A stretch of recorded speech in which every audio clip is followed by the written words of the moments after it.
Hello and welcome, I'm SimUK, I'm a full-time YouTuber and games critic. Today I am going to be reviewing Dirt Rally 2.0. Is this review for you? Well, if you're looking for ultimate realism in your gaming, then yes, this review is definitely meant for you. In fact, even if you are looking for something more arcadey, then yes, this review is still meant for you. But if you get upset and cannot embrace the challenge when games are too difficult or too demanding, then no, this is likely not the right review for you. That being said, everyone is welcome here, and I do respect and appreciate all thoughts and opinions, so I encourage you to leave me feedback in the comments section below. Dirt Rally 2.0 dares you to carve your way through a selection of iconic rally locations from across the globe in the most powerful off-road vehicles ever made, knowing that the smallest mistake could end your stage. This game obviously is developed by Codemasters. It's released on the 26th of February 2019, and on Steam at least the game will be priced between £44 and £65.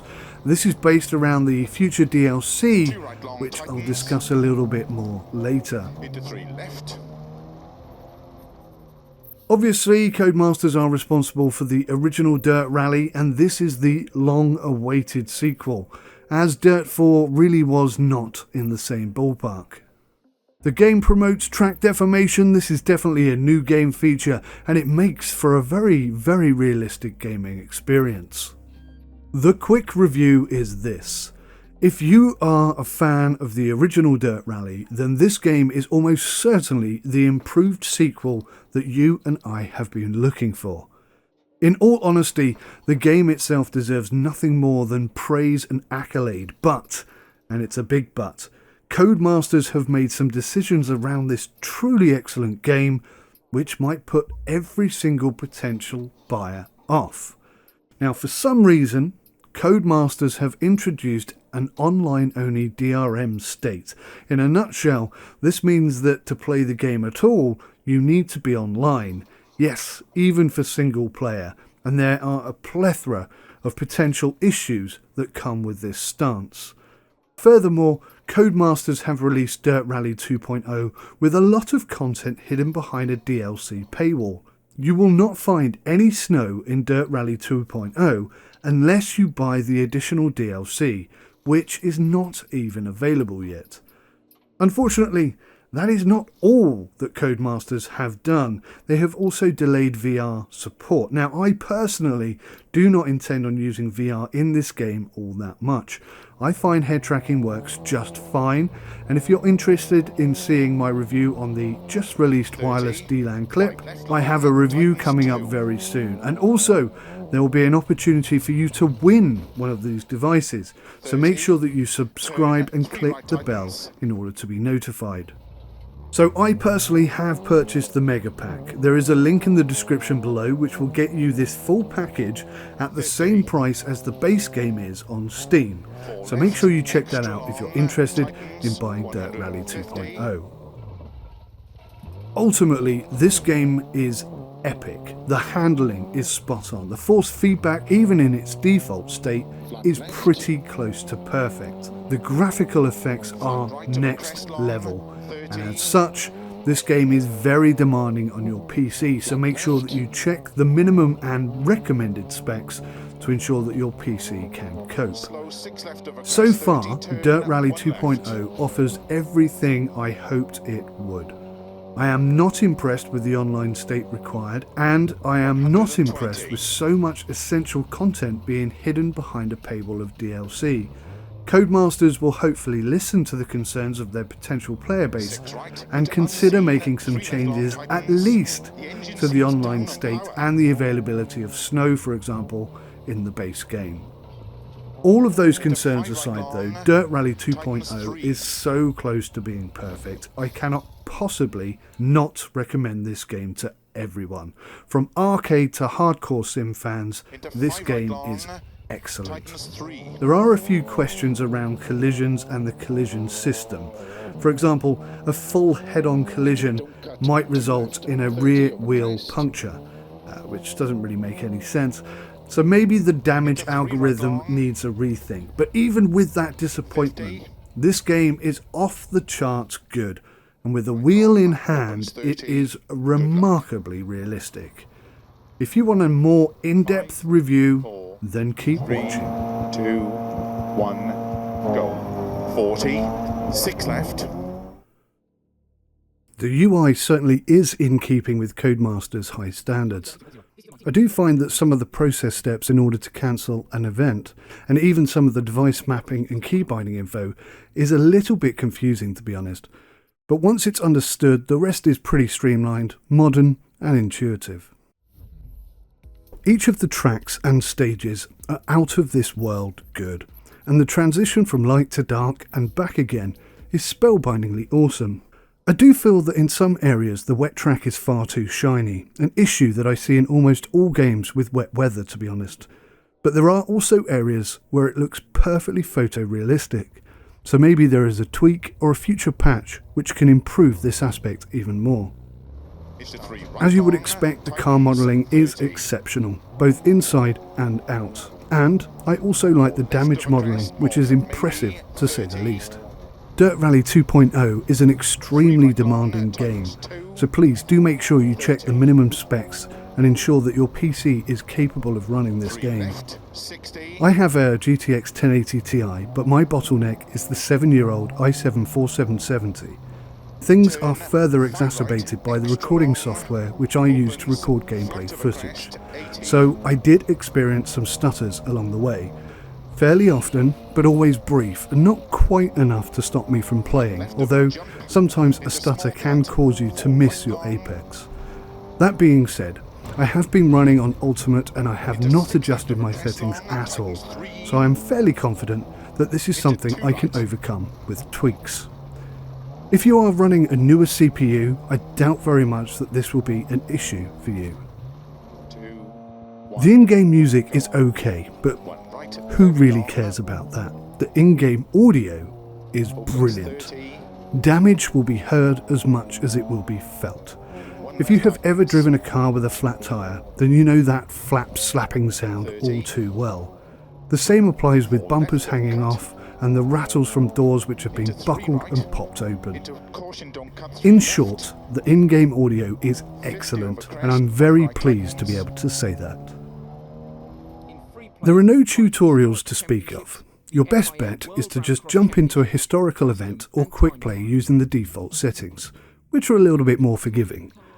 For hardcore sim fans like me, it was obviously essential to whack everything on hardcore, including damage, and make sure that the AI is set at 100%. Then I jumped into the tried and tested Mini, I always go to that vehicle to test rally games, and just see how off the pace I am. At 20 odd seconds off the pace, having never seen the track, played this game, or so much as even played a rally game for over a year, fills me with confidence and good hopes that this is going to be a fun but challenging rally experience, and I'm super glad about that. As mentioned earlier, the UI process for devices and key mapping is a little bit confusing at first. It is Codemasters' unique style, and once learnt, it is pretty intuitive and easy to use. The same thing applies when leaving an event. For me, there is one too many button presses required here, and could be streamlined even more. But again, once learnt, it is intuitive and simple to use. That being said, the controller configuration, by which I mean a wheel, pedals and a handbrake, are all fully configurable and work as expected. Better than expected really, when considering the excellent force feedback available as per the default settings. This is very much a realistic rally sim, and as such, for me, it is a lot of fun.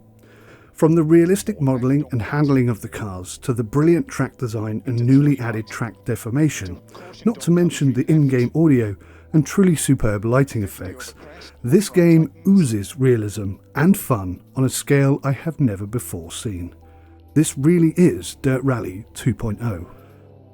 If you like rally, can embrace the challenge and want to beat the best, this has replayability coming out of every orifice.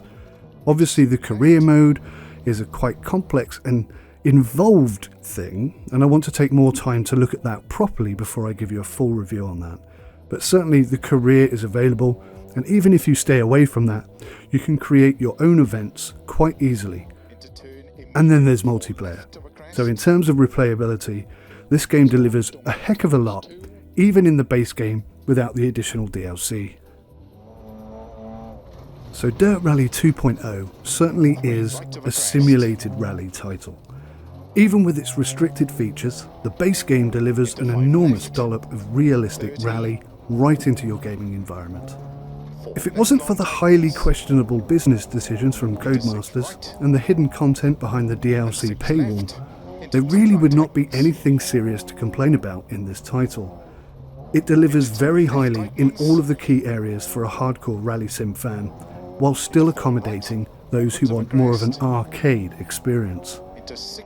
Certainly, some more work on the damage implementation and perhaps some less forgiving physics when rolling or colliding would put this game well up into the simulation stratosphere. But I have to remember that there are people who don't or can't embrace such a high level of realism, and the game's sales would likely suffer as a result.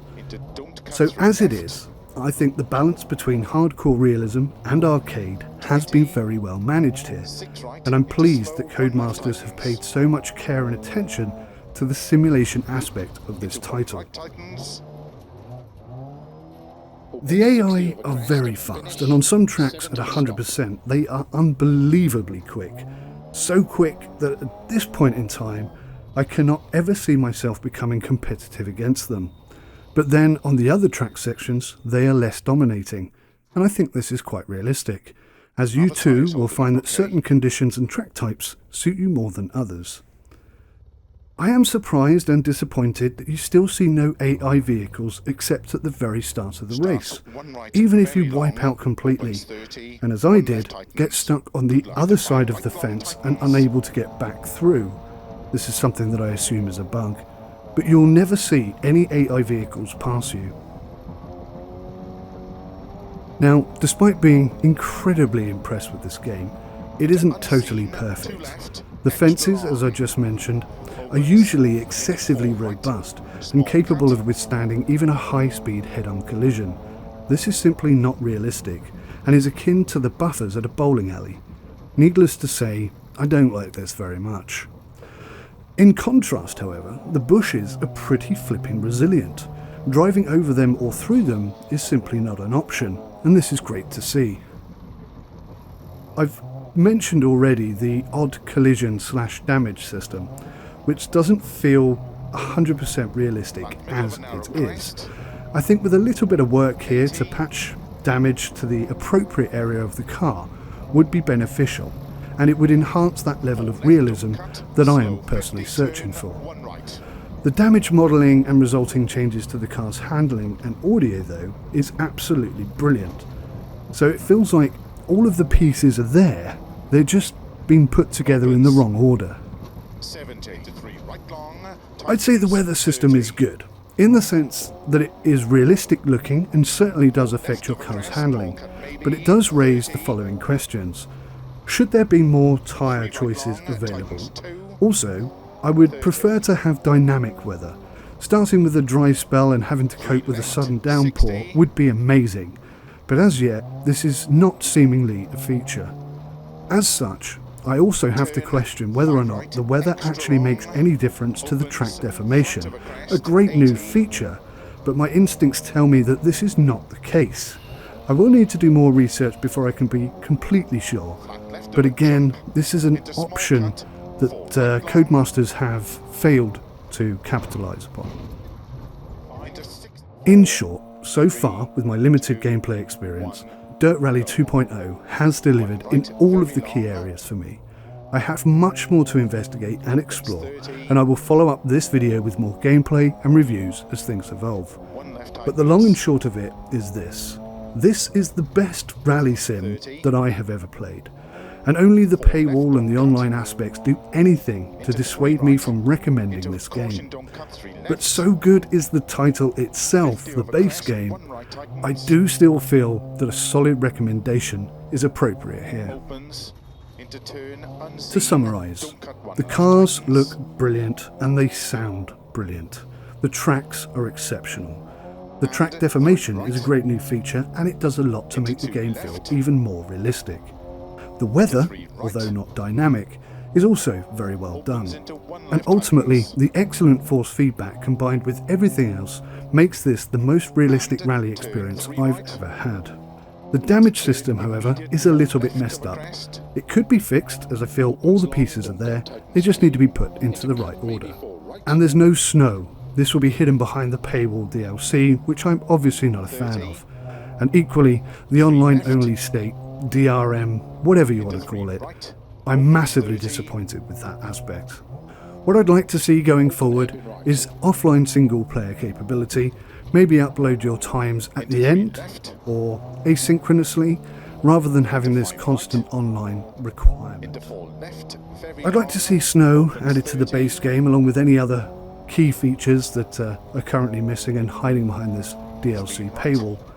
And I think the most key thing for me is an improved or reworked damage system so that a head-on collision only damages the aspects of the car that should be damaged in such a collision. I'm SimUK, this is Dirt Rally 2.0, it's an absolute massive thumbs up from me, but just be aware of the DLC and online issues. Thanks for watching, take care, goodbye for now.